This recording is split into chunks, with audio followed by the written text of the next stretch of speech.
Your CV is the single most important document when searching for a new job. It doesn't matter how long it has taken to write. The person reading it will take about 5 seconds to form an opinion.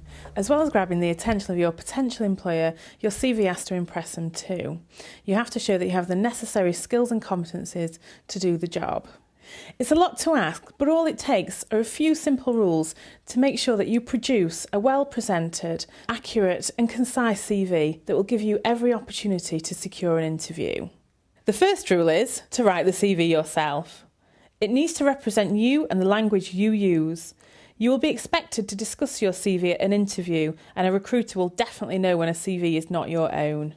The best way to lay out a CV is to start with your name and contact details. Your date of birth is not necessary, neither are your nationality or marital status.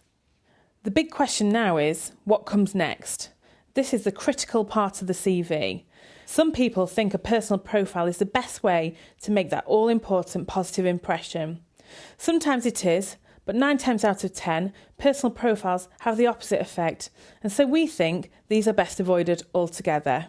The most dynamic part of your CV is a section that charts your key achievements. Put it first and back up your achievements with compelling facts. Don't just tell the reader you wrote and implemented an absence policy. Tell them you reduced sickness absence levels from 11% to 2.5% over a 1-year period. Once you've captured your reader's interest, they'll be wanting to know where you've worked. So your employment history comes next. Include job title and dates, and put the most recent first. Also include a description of your duties and your responsibilities. Include precise details. These will make your skills tangible. Then come your education and qualifications. Again, most recent first. Start with your most relevant professional qualification for the job. Then give the full title of your degree and a summary of subjects and grades. These are followed by relevant training, which comes in a separate section. The interests and hobbies section should not be underestimated. Keep away from boring clichés.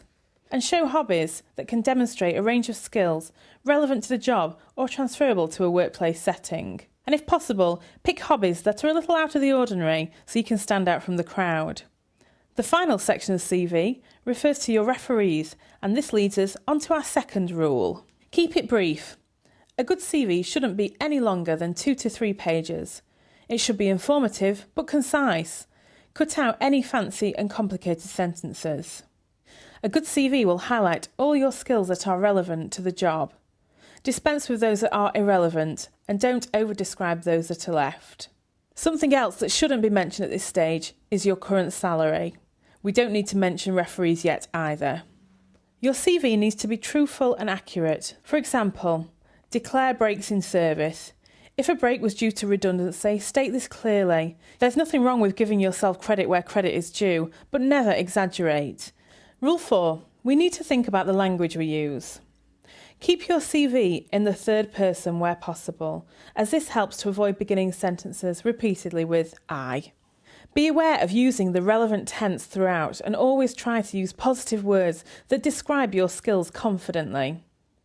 The Recruitment and Employment Confederation says that about half of all CVs received by recruitment consultants contain spelling or grammatical errors. Spell checking is one way to look for errors, but there are many words that slip through the net. The best type of spell checking is to get a friend or a colleague to read it through. And finally, we need to pay attention to the presentation. Your CV should be easy to read and not cramped.